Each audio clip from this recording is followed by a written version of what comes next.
അമ്മ വീട് തടിയൂർ മണലൂര്. അമ്മ മരിച്ചിട്ട് ഇപ്പോൾ ഒരു 15-40 വർഷത്തോളമായി. അച്ഛൻ മരിച്ചിട്ടും ഒരു 45 വർഷങ്ങളായി. ഇവിടെ മടത്തിഞ്ചാലിലാണ് ഞങ്ങളുടെ വീട്. മടത്തിഞ്ചാൽ, പെരുമ്പട്ടി മടത്തിഞ്ചാൽ. ഞങ്ങളുടെ കുടുംബം വാസ്തവത്തിൽ മല്ലപ്പള്ളി തുണ്ടിയംകുളമാണ്. എൻ്റെ ഫാദറിൻ്റെ കുടുംബം മല്ലപ്പള്ളി തുണ്ടിയംകുളം. എനിക്ക് തോന്നുന്നു സെന്നിയുടെ വീടും മല്ലപ്പള്ളി തന്നെ. മല്ലപ്പള്ളി കല്ലുണ്ണി മുതൽ എനിക്ക് സെന്നിയുടെ ഉപ്പാപ്പനെ അറിയാം, ദേവിച്ചാനെ അറിയാം. പിന്നെ ഇവിടെ ഞങ്ങൾ തുണ്ടിയംകുളത്തു നിന്ന് വന്ന് അടുത്ത തലമുറ 6ാം തലമുറയായി കഴിഞ്ഞു. മറ്റേ എന്നാ വേറെ കാര്യങ്ങൾ അപ്പച്ചൻ്റെ വല്യപ്പച്ചൻ പേരുകളൊക്കെ വല്യപ്പച്ചന്മാരെ ഓർമ്മയുണ്ടെങ്കിൽ വല്യപ്പച്ചൻ ഔസേപ്പ് എന്നാണ് വല്യപ്പച്ചൻ്റെ പേര്. പുന്നവേലിലാണ് അമ്മ വല്യമ്മച്ചിയുടെ വീട്. അത് നിങ്ങൾക്ക് അറിയാവുന്ന വീട്ടുപേര് തന്നെയാണ്. കൈപ്പുരയടുത്ത് മല്ലപ്പള്ളിയിലും കൈപ്പുരയിടം ഉണ്ട്. പിന്നെ ഇവിടെ ഞങ്ങൾ വല്യപ്പന്മാർ വന്ന് 6ാം തലമുറയായി കഴിഞ്ഞു. ഇത് കുടുംബസ്വത്തായിട്ട് കിട്ടിയ ഭൂമിയാണ്. അല്ല, അപ്പച്ചൻ ഇവിടെ അടുത്ത് ആയിരുന്നു. ഇവിടെ ഞങ്ങൾക്ക് വീതം കിട്ടിയതാണ്. ഞങ്ങൾ 3 ജ്യേഷ്ഠന്മാർക്ക് ഇവിടെ എൻ്റെ അപ്പൻ്റെ സ്വത്ത് തന്നെ കിട്ടി. അവിടെയും പകുതിയുണ്ട്. കുടുംബവീതം അപ്പുറത്തുണ്ട്. വിദ്യാഭ്യാസം ഇവിടെ തന്നെ ആയിരുന്നു. ഞാൻ ഗ്രാജുവേഷനും BEd ഒക്കെ കഴിഞ്ഞതാണ്. കുറച്ച് നാൾ നാഗാലാൻഡ് ഗവൺമെൻറ് ഹൈസ്കൂളിൽ ജോലി ചെയ്തു. തിരിച്ചു വന്ന് ഇവിടെ നമ്മുടെ CMS ഹൈസ്കൂൾ മല്ലപ്പള്ളിയിൽ നിന്ന് റിട്ടയർഡായി. കോളേജ് ഹൈസ്കൂളിൽ പഠിപ്പിച്ചിട്ടുണ്ട്. കൂടാതെ പള്ളത്ത് ഹൈസ്കൂളിൽ പഠിപ്പിച്ചിട്ടുണ്ട്. മേരുകുട്ടിയും CMS ഹൈസ്കൂൾ മല്ലപ്പള്ളിയിൽ നിന്ന് ഞങ്ങൾ രണ്ടും കണക്കധ്യാപകരായിട്ട് റിട്ടയർഡായതാണ്. നാഗാലാൻഡിൽ എത്ര വർഷം? നാഗാലാൻഡിൽ ഏകദേശം 10 വർഷം ഗവൺമെൻറ് സർവീസിലുണ്ടായിരുന്നു. അത് കളഞ്ഞേച്ച് റിസൈൻ ചെയ്തു പോകുന്നതാണ്. അന്ന് ആ കാലത്തൊക്കെ നാഗാലാൻഡിൽ എങ്ങനെയാണ് പോയിക്കൊണ്ടിരുന്നത്? അയ്യോ, ഇവിടുന്ന് 5 ദിവസം ട്രെയിനിൽ പോവുക. അവിടുന്ന് പിന്നെ ബസ്സിനങ്ങ് പോകും. ഇങ്ങോട്ടൊക്കെ ദുർഘടമായ നാഗാലാൻഡിൽ ചെന്ന് കഴിഞ്ഞാൽ പിന്നെ ദുർഘടം. പിന്നെ ഞങ്ങൾ അവസാനമൊക്കെ വന്നപ്പോഴത്തേക്കും നാഗാലാൻഡ് മുതൽ കൽക്കട്ട വരെ ഫ്ലൈറ്റ്, മദ്രാസ് വരെ ഫ്ലൈറ്റ് ഒക്കെ അവസാനമായി. പക്ഷേ ട്രെയിൻ പോകുന്നത് വലിയ ദുരിതമായിരുന്നു. പിന്നെ എല്ലാം കൂടെ ആദ്യകാലത്തുള്ള ട്രെയിനല്ലേ ഇവിടെ മീറ്റർ ഗേജ്. അതാ വേറെ ഇത് മീറ്റർ ഗേജ്. അത് തന്നെ കരിവണ്ടി മദ്രാസ് വഴിയാണ് പോകുന്നത്. കൽക്കട്ട വഴി ചിലപ്പം അവിടെയൊക്കെ താമസിച്ച് സുഖമായിട്ട് ഇച്ചിരി ഭക്ഷണമൊക്കെ കഴിച്ച് ലോഡ്ജിലൊക്കെ താമസിച്ചൊക്കെ പോകും. നാഗാലാൻഡ് ആ കാലങ്ങളിൽ വാസ്തവത്തിൽ ഉണ്ടായിരുന്നത് എല്ലാം ബോംബെക്ക് പോകുന്ന ഏർപ്പാടാണ്. ആ കാലങ്ങളാണ് ബോംബെക്ക് പോകുന്ന ഏർപ്പാടുകളാണ്. ആ സമയത്ത് തന്നെ നാഗാലാൻഡിൽ എൻ്റെ അളിയൻ നാഗാലാൻഡിൽ മൂത്ത പെങ്ങളുടെ ഭർത്താവ് നാഗാലാൻഡ്. അതാ കാരണം ഞാൻ അവിടെ പോയത്. ഗ്രാജുവേഷനൊക്കെ കഴിഞ്ഞ ഉടനെ പെട്ടെന്ന് കേരളത്തിൽ ജോലി കിട്ടാനുള്ള ബുദ്ധിമുട്ടുള്ളത് കൊണ്ട് നാഗാലാൻഡിൽ പോയതാണ്. അവിടെ ചെന്ന് ഗവൺമെൻറ് ഹൈസ്കൂളിലാണ്. അവിടെ 4 ഫിഗർ സാലറി നമുക്ക് കിട്ടി. ഇവിടെ വന്നപ്പം ആകെ കൂടി ഒരു 400 രൂപയാണ് ആദ്യത്തെ ശമ്പളം ഇവിടെ ഹൈസ്കൂളിൽ. ഇപ്പം 40,000 രൂപ നമ്മൾ പെൻഷൻ വാങ്ങിക്കുന്നുണ്ട്. അതായിട്ട് വ്യത്യാസം. അത് ശരി. ആ കാലത്തെ ആരെങ്കിലും ഫ്രണ്ട്സ് വല്ല ഇന്നും നാഗാലാൻഡിലുള്ളതായിട്ട് ഓർമ്മയുണ്ടോ? കോണ്ടാക്ട് നാഗാലാൻഡിൽ ഇല്ല. നാഗാലാൻഡിൽ ഉണ്ടായിരുന്ന ഫ്രണ്ട്സുമായിട്ട് ഇപ്പം ഇവിടെ വെച്ച് സൗഹൃദമുണ്ട്. അത്രേ ഉള്ളൂ. ഉണ്ട് 3 പേരുടെ ഒരു ഗ്രൂപ്പ്. എൻ്റെ കൂടെ താമസിച്ച 3 പേരുടെ ഗ്രൂപ്പേ ഉള്ളൂ. അല്ലാതെ ബാക്കിയെല്ലാം തീർന്നു. എത്ര വർഷം മുൻപായി പറയുന്നത്? 76 കൂടി തിരിച്ചു പോകുന്നു. പിന്നെ ഞാൻ വാസ്തവത്തിൽ മിലിറ്ററിക്കാരവര്, ഞാൻ സിവിലാണല്ലോ. എനിക്ക് മെസ്സേജ് വരികയായിരുന്നു അളിയൻ മരിച്ചു എന്നുള്ളത്. അതും സെറിബ്രൽ മലേറിയ ആയിട്ട് പുള്ളി മരിച്ച പെട്ടെന്ന്. അപ്പോൾ എനിക്ക് ചെന്ന് ബോഡി കാണാനായിട്ടുള്ള അസൗകര്യം, ട്രാൻസ്പോർട്ടേഷൻ. ഞാൻ ചെന്നപ്പോഴത്തേക്ക് ശവസംസ്കാരം കഴിഞ്ഞു. അവർ കല്ലറ പണിതിട്ടുണ്ട്. ഞാൻ കല്ലറയും കണ്ടേച്ച് 2 പൂവും വെച്ചിട്ട് ഞാൻ തിരിച്ചു പോരുകയായിരുന്നു. ആംബുഷൊന്നും അല്ലായിരുന്നല്ലേ? അല്ലല്ല, പുള്ളിക്ക് അസുഖമായിട്ട് ഹോസ്പിറ്റലിൽ, അതും ആദ്യമേ സെറിബ്രൽ മലേറിയ ആയിട്ട് പുള്ളിയെ അവിടെ നിന്ന് ഹെലികോപ്റ്ററിൽ ജോർഹാട്ട് എന്ന് പറയുന്ന സ്ഥലത്ത് കൊണ്ടുവന്ന് അവിടെ ലാൻഡ് ചെയ്യാൻ പറ്റിയില്ല.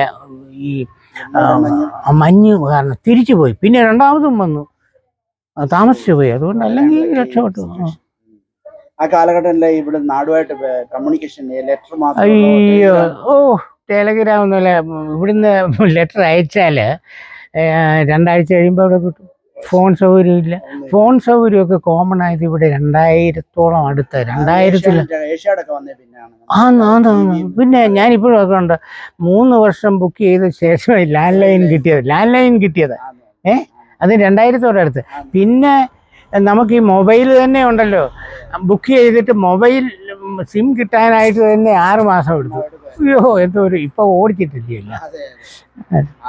അയ്യോ, അങ്ങനെ ഒരു കാലം. എനിക്ക് തോന്നുന്നു ശനി, നമ്മളൊക്കെ ചെറുപ്പകാലത്ത് ഈ അമ്മയുടെ അനിയത്തിമാരുടെ വീടുകളിൽ പോയി താമസിക്കുന്ന ഒരു ഇടപാടുണ്ടായിരുന്നു.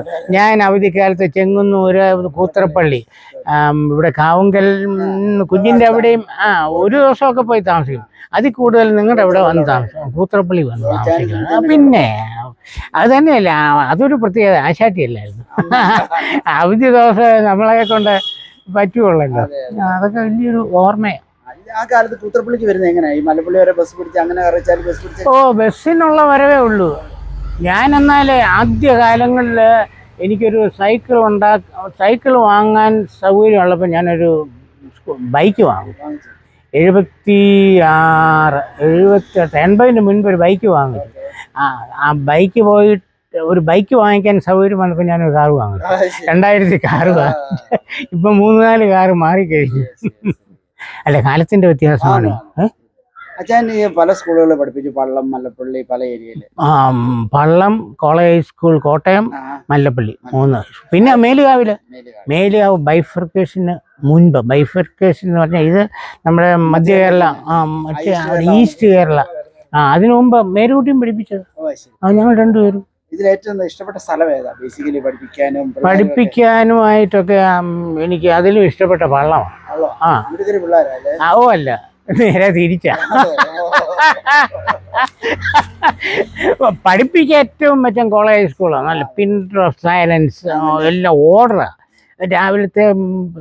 രാവിലത്തെ നമ്മുടെ അസംബ്ലി ഒക്കെ ഉണ്ടല്ലോ, ലൈനായിട്ട് ഓരോ ക്ലാസ്സിനും കൊടുത്ത് ഈ ഉറുമ്പ് വരുന്ന പോലെ സൈലൻ്റായിട്ട് വന്ന് കയറിയിരിക്കും.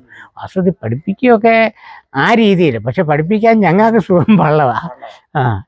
അവിടുത്തെ പിന്നെ അതാ ഞാൻ പറഞ്ഞേ. പള്ളത്തൂടെ നിങ്ങളും കടന്നു പോകുമല്ലോ. അവിടെ അല്ലയോ പഠിച്ച പോളി? നാട്ടകത്ത്. അന്നേരം നമ്മൾ കണ്ടിട്ടുണ്ട്. പിന്നെ അയ്യോ, ഭയങ്കര കാലഘട്ടം. ഞാൻ graduation Kozhencherry saint Thomas college, pre degree അവിടെ തന്നെ. അങ്ങനെ വന്നത്. എനിക്ക് മറ്റുള്ളടത്ത് മാസ്റ്റേഴ്സ് കഴിഞ്ഞില്ല, ഞാൻ BEd കഴിഞ്ഞതേ. BEd വാസ്തവത്തിൽ ഞാൻ ഇവിടുന്ന് നാഗാലാൻഡിലോട്ട് ചെന്നുണ്ടെങ്കിൽ അവിടെ BEd കിട്ടി. ഗവൺമെന്റ് ചെലവിൽ BEd പഠിച്ചു. നമ്മളെ ഡെപ്യൂട്ടേഷൻ വിത്ത് ഡെപ്യൂട്ടേഷൻ എന്ന് പറഞ്ഞ ശമ്പളം ഉൾപ്പെടെ എനിക്ക് BEdന് കിട്ടിയ കൂട്ടത്തിൽ. ഒന്നും വേണ്ട. ആയിരുന്നു. ഇവിടെ നിന്നാല് ഉള്ള ആപ്ലിക്കേഷൻ അയച്ച് ഇവിടെ കേരളത്തിൽ എന്നാ കിട്ടാനാ? ആകെ കൂടി ഇവിടെ കുറച്ച് ഞങ്ങൾക്ക് ഇപ്പോൾ ഈ പെൻഷനേഴ്സ് അസോസിയേഷൻ ഉണ്ട്. പെൻഷനിൽ കൂടുതലും അധ്യാപകരാ. അല്ല, എവിടെ ജോലി കിട്ടാൻ ഇപ്പോഴാ കാണുന്നിടത്ത്. ഇപ്പൊ എല്ലാം വർക്ക് അറ്റ് ഹോം അല്ലയോ പിള്ളേരെല്ലാം. നമ്മുടെ വല്യമ്മച്ചിയെ പറ്റി എന്താ ഓർമ്മയുള്ളത്? മണലൂരെ അമ്മച്ചിയെ വാസ്തവത്തിൽ ഞാൻ ഇവിടെ ചെറുപ്പത്തിൽ നിലത്തെഴുത്തി പോയി ഇരിക്കുകയില്ല. ഇവനെ ഞാൻ ശരിയാക്കുമെന്നും പറഞ്ഞ് എന്നെ കൊണ്ടുപോയി അവിടെ നിലത്തെഴുത്തി. ഞാൻ അവിടെ പഠിച്ച പകുതി മനസ്സിലായി. നിന്നെ കൊണ്ട് ഞാൻ ചാണകം ഭരിക്കുമെന്നും പറഞ്ഞ് എന്നെ കൊണ്ടുപോയി. ഭയങ്കര സ്ട്രിക്റ്റ്. ഞാൻ പിടിച്ചിട്ട് നമ്മുടെ ചെറുപ്പത്തിന്റെ വിഷയം.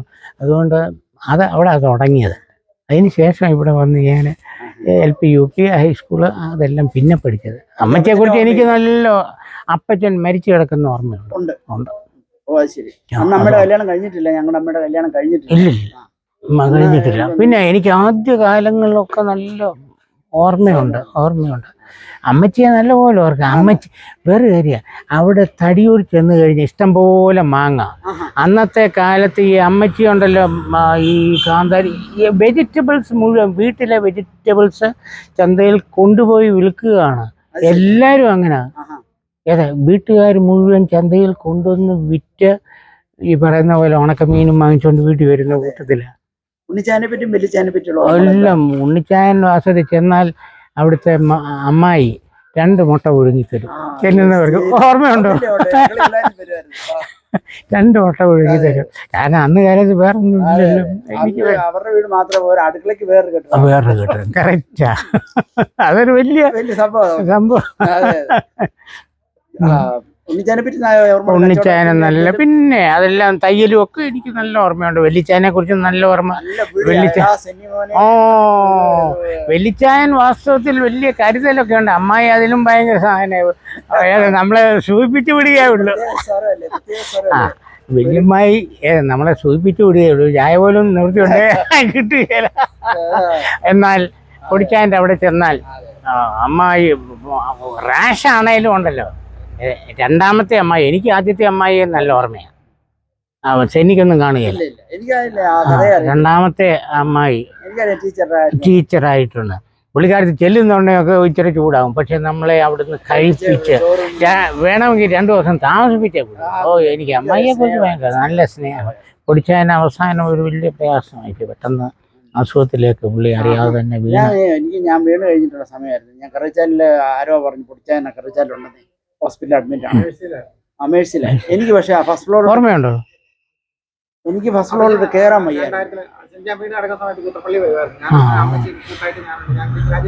അപ്പൊ എനിക്ക് ആ ഫസ്റ്റ് ഫ്ലോറിൽ കയറാൻ വയ്യായിരുന്നു. ഞാൻ താഴെ ഇരുന്ന് ഷൈനി പോയി കണ്ടു. അയ്യോ എനിക്ക് സെന്നിയെ കാണണമായിരുന്നു, താഴോട്ടും വരാൻ പറ്റത്തില്ല. ഒരു ലാസ്റ്റ് സ്റ്റേജ് പോലൊക്കെ ആയിരുന്നു. ഓർമ്മയുണ്ടായിരുന്നു, കാണാൻ പറ്റിയില്ല. ഒട്ടും കയറാൻ വയ്യ. എനിക്ക് കയറാൻ പറ്റില്ല. ആ കാലഘട്ടങ്ങൾ അങ്ങനെ പിള്ളേരെല്ലാം ഇളയവനുണ്ട്. ഇളയവനെ വല്ലപ്പോഴും ഞാൻ ഒരു സമയത്ത് തടി വീട്ടിലായിരുന്നു മാർക്കറ്റിക്ക്. അന്ന് മിക്കവാറും അവനെ കാണുമായിരുന്നു. ഇപ്പം അങ്ങോട്ട് അധികം പോകാറില്ല. എന്നാലും എന്തെങ്കിലും ഒരു ഫംഗ്ഷൻ ഉണ്ടെന്നുണ്ടെങ്കിൽ പോകും. വിളിക്കണം. വിളിക്കുന്നതിന് മുമ്പ് കല്യാണത്തെ പറ്റി ഒന്ന് പറയാമോ? എവിടുന്ന് കല്യാണം കഴിച്ച്? ഞാൻ നിങ്ങൾ അറിയപ്പെടുന്ന പനവേലിൽ, മല്ലപ്പള്ളി പനവേലിൽ PO വർഗീസ് അച്ഛൻ്റെ മകളെ, മൂത്ത മകളെ, പിന്നെ അല്ല വാസ്തവത്തിൽ പഴയ കാലഘട്ടം എന്ന് പറയുന്നത് ഒരു പരിപാടി നടത്തുക മക്കൾ മതി, ഇഷ്ടം പോലുണ്ട് എന്ന് പറഞ്ഞാൽ PO വർഗീസ് അച്ഛന് 9 മക്കൾ, ഏറ്റവും മൂത്തതായത്. 9 മക്കളിൽ 6 പെണ്ണും 3 ആണുമാണ്. ഇപ്പം ഏതെങ്കിലും ഒരു ഫംഗ്ഷൻ നടക്കുന്ന സമയത്ത് മക്കളും മരുമക്കളും കൊച്ചുമക്കളും എല്ലാം കൂടെ നിറഞ്ഞു. അതുകൊണ്ട് മേരിക്കുട്ടി അന്ന് B.Ed കഴിഞ്ഞതായിരുന്നു. ഞങ്ങൾ നാഗാലാൻഡിലായിരുന്നു. കല്യാണം കഴിഞ്ഞു. മേരിക്കുട്ടി ഒരു 1 വർഷത്തേക്ക് അവിടെ വന്നു. തിരിച്ചിങ്ങി പോന്നു. ഞാനും റിസൈൻ ചെയ്ത് ഇങ്ങി പോന്നു. ഇവിടെ CMS ഹൈസ്കൂളിൽ മേരിക്കുട്ടി ആദ്യം കയറി. നേരത്തെ ഇൻ്റർവ്യൂ കഴിഞ്ഞതായിരുന്നുകൊണ്ട് ഇവിടെ കിട്ടി. റാങ്ക് ലിസ്റ്റ് ഉണ്ടായിരുന്നു. എന്നാൽ പിന്നെ ഞാനും ഇങ്ങനെ പോരാമെന്ന് വിചാരിച്ചു. പോരാം. പക്ഷേ ഞാൻ ആ ഇടവേളയ്ക്കൊരു പണി ചെയ്തു. നമുക്കൊരു വിദ്യാവിത്തുണ്ട്, ബിഷപ്പ് മോർ വിദ്യാവിത്ത്, മാവേലിക്കര. അതിലെ ആദ്യത്തെ മെയിൽ അധ്യാപകനാണ് ഞാൻ. മെയിൽ അധ്യാപകൻ. അല്ലല്ല, അന്ന് ലേഡി ടീച്ചേഴ്സ് അവിടെ ഉള്ളൂ. ഞാൻ മാത്രം ആദ്യമായിട്ട് നാഗാലാൻഡിൽ നിന്നൊക്കെ വന്നില്ല. മാത്തമാറ്റിക്സ് അന്നെടുക്കായിരുന്നു ഹൈസ്കൂളിൽ. ബിഷപ്പ് വിദ്യാവിത്ത് എന്നും പറഞ്ഞൊരു ഇംഗ്ലീഷ് മീഡിയം സ്കൂൾ തുടങ്ങി ആ സമയത്ത്. അതുകൊണ്ട് അതിൽ ആയിരുന്നപ്പോൾ എനിക്ക് ഇൻ്റർവ്യൂ CMS ഹൈസ്കൂളിലേക്ക് കിട്ടി. അങ്ങനെ CMS സ്കൂളിലോട്ട്. അതുകൊണ്ട് അതൊരു നല്ല എനിക്ക് പ്രത്യേകം SLCക്കൊക്കെ ഞാൻ തന്നെ പരീക്ഷ ക്വസ്റ്റ്യൻ പേപ്പർ എടുത്ത്, ക്വസ്റ്റ്യൻ പേപ്പർ വാസ്തവത്തിലുണ്ടല്ലോ, പല ക്വസ്റ്റ്യൻ പേപ്പർ നോക്കുമ്പോൾ ഏതാണ്ട് ഒരേ പാറ്റേണിലുള്ള ക്വസ്റ്റ്യൻസാണ് വരുന്നത്. അതുകൊണ്ട് ഞാൻ തന്നെ ഒന്ന് പ്ലാൻ ചെയ്തിട്ട് അതുകൊണ്ട് പിള്ളേരെ എങ്ങനെയെങ്കിലും ജയിപ്പിക്കാനായിട്ട് എല്ലാ വർഷവും നോക്കിക്കോ, ഏതാണ്ട് ഒരേ പാറ്റേൺ ക്വസ്റ്റ്യൻ്റെ മറ്റേതൊക്കെ മാറ്റമുള്ളൂ. അതുകൊണ്ടൊക്കെ അമ്മാമ്മ പറഞ്ഞോ അമ്മാമ്മ ഒന്ന് ഇൻട്രൊഡ്യൂസ് ചെയ്തു അമ്മമ്മയുടെ പേര് പറഞ്ഞിട്ട് അമ്മമ്മയുടെ സ്കൂൾ ജീവിതം ഒഫീഷ്യൽ പേര് PV മറിയാമ്മ. എൻ്റെ